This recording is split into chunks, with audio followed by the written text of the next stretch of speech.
Face à l'augmentation de la menace et des impacts associés, l'Union européenne et les États membres cherchent à encadrer de plus en plus la protection des SI et des données sensibles.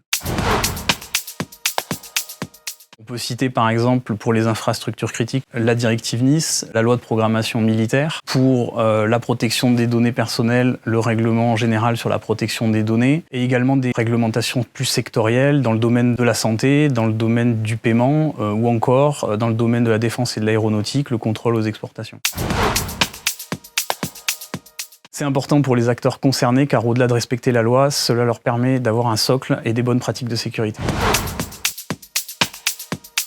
Au-delà de l'évidente expertise de la réglementation, nos clients attendent une réponse concrète. Notre approche globale s'appuie sur cette double compétence. Nos équipes interviennent sur les phases amont, mais aussi sur les déploiements des solutions qui sont confrontées à la réalité des SI de nos clients.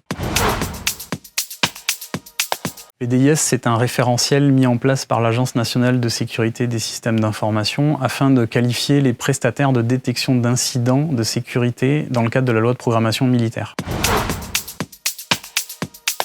Le projet de qualification PDIS est avant tout un projet pluridisciplinaire avec de nombreux contributeurs, notamment les équipes d'architecture, d'infrastructure, les équipes de détection, les équipes RH et aussi les équipes de conformité réglementaire.